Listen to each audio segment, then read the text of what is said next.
সুপ্রিয় শ্রোতা বন্ধুরা, আমি আজকে বাবুরাম মণ্ডলের লেখা একটি গল্প নিয়ে চলে এসেছি।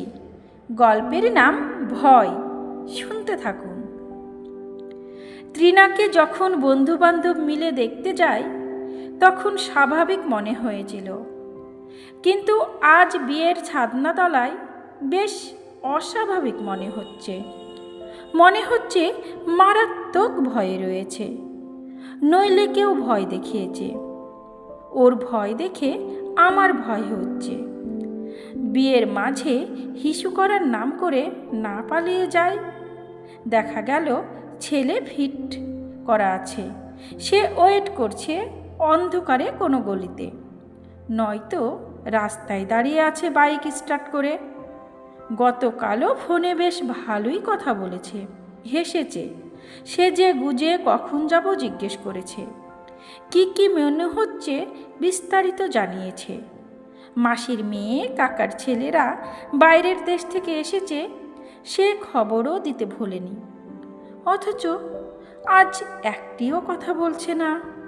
ক্যামেরাম্যান বারবার হাসতে বলছে, শুনছে না। এমন ভাব করছে যেন এক্ষুনি কেউ খুন করে আসবে। এতটাই আতঙ্কিত। অনেকক্ষণ চেষ্টা করে চিমটি কেটে সাড়া না পেয়ে নিশ্চিত হলাম ফাঁক পেলেই ফুরুত হবে। আর অর্ধেক বিয়ে ফেলে যদি পালাই হয়েই গেল। টাকা পয়সা যাবার তো গেছেই, সম্মানটাও নিশ্চিত যাবে। রক্ষে তেমন কিছু করল না। কোনো মতে বিয়েটা মিটল। ওকে নিয়ে সকালে বাড়ি ফিরেছি। বরযাত্রীরা ফিরে গেছে, আত্মীয় স্বজনরা কেউ কেউ ঘুমোতে লেগেছে। আগামীকাল বউ ভাত, চারিদিক হইচই, হাসি ঠাট্টা, রঙ্গতামাশা। অথচ ত্রিনার চোখে সেই ভয়ের চিহ্ন, সর্বক্ষণ মনমরা।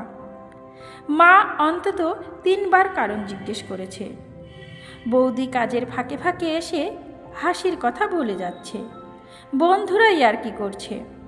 কোনোটাতেই ত্রিনা খুশি হচ্ছে না। দুপুরের দিকে ঘরে একা পেয়ে জিজ্ঞেস করলাম, কি হয়েছে, বর কি পছন্দ হয়নি? অমন করছো কেন, পালাবে না তো? বউ ভাত অবধি থেকো বাপু, তোমার যা হাবভাব দেখছি কি করবে বুঝতে পারছি না। ত্রিনা কেমন আনমনা হয়েছিল। আমার কথাই যেন ধ্যান ভাঙল, চমকে উঠল।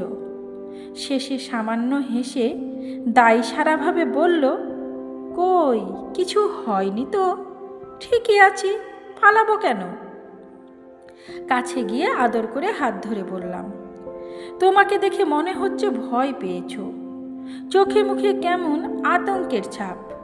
কি হয়েছে? আশ্চর্য কাণ্ড। ত্রিনা সর্বপ্রথম এক ঝটকায় হাতটি ছাড়িয়ে নিল। তারপর নিজেকে অনেকটা সংযত করে একটু রেগে বলল, হাত ধরার কি আছে দুপুরবেলা? আমার কিছু হয়নি, পালাবো না।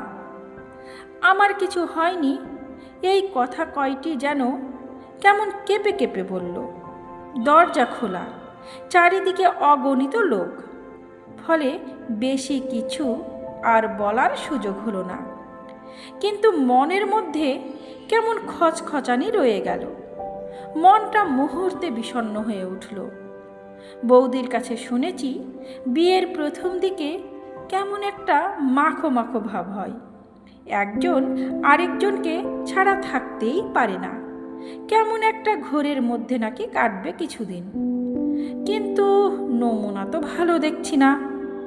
মাখো মাখো দূরের কথা, হাত পর্যন্ত ধরতে দিচ্ছে না। ভারী ফ্যাসাদ। বিকেলের দিকে আমার ঘরে দেখি এলোমেলো লেপ্তশোকের মধ্যে কেমন ঘুমিয়ে আছে। বালিশটা পর্যন্ত মাথায় দেয়নি। বেড়াল যেমন কুণ্ডুলি পাকিয়ে বিশ্রাম নেয়, তেমনি অবিন্যস্ত নতুন লাল শাড়িতে গোল হয়ে আছে ত্রিনা। মনে হয়েছিল ডেকে তুলি, দুটো কথা বলি, প্রবলেমটা শোনার চেষ্টা করি। আবার ভাবলাম, না থাক, কাল রাত জেগেছে, হয়তো না খেয়েছিল।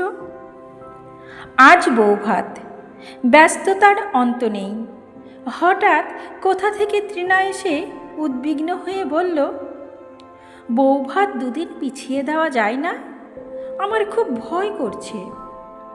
বিয়ের পর এই প্রথম তৃণা নিজে থেকে এসে কথা বলল এবং ভয়ের কথা বলল, কিন্তু যে আবদারটি রাখল সেটা অদ্ভুত। বিবাহিত কোনো মেয়ে কোনো দিন এমন দাবি এমন দিনে তুলেছে বলে শুনিনি। আমার প্রথম থেকেই সন্দেহ হচ্ছিল তৃণা কোনো কারণে ভয় পাচ্ছে। আমার ধারণা ঠিক প্রমাণ হলো। তৃণার ছেলে মানুষী প্রস্তাবে হাসি পেয়ে গেল। হাসতে হাসতে বললাম, বাবাকে গিয়ে বলো তোমাকে অত্যন্ত স্নেহ করেন, নিশ্চিত কথা রাখবেন।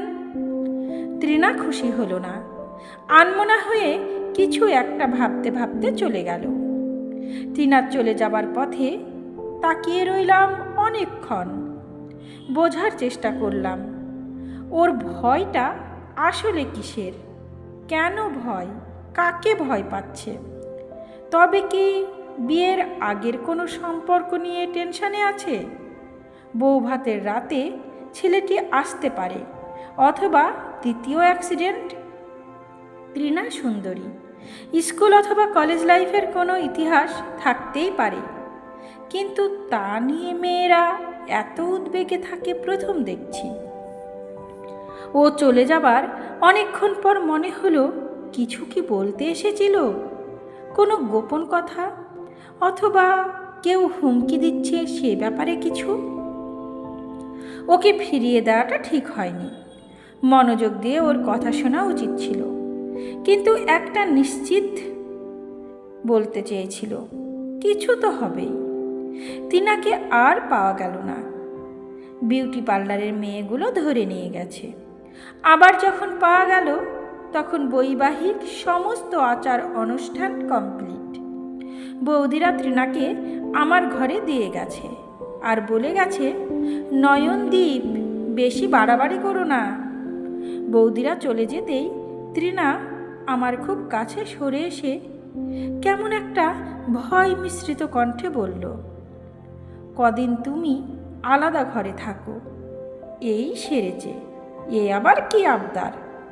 পরক্ষণেই ভাবলাম মাথা গরম করা যাবে না, ঠান্ডা মাথায় শুনে দেখতে হবে তৃণা কি বলতে চায়।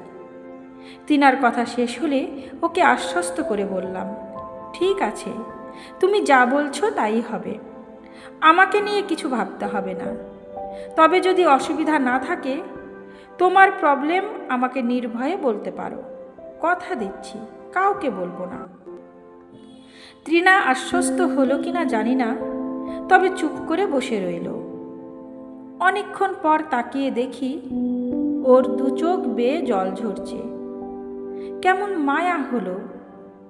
কাছে গিয়ে ওর দুটো হাত ধরে বললাম, আমায় বিশ্বাস করো, যদি কিছু বলার থাকে বলো, কথা দিচ্ছি কাউকে বলবো না।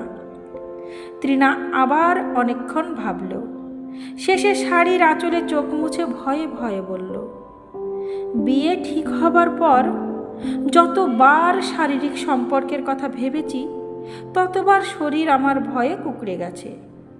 সেই যন্ত্রণার দিনটা আমি এখনো ভুলতে পারিনি। আসলে আমি। তৃণার মুখের কথা কেড়ে নিয়ে বললাম, গ্যাংরেপড হয়েছিল।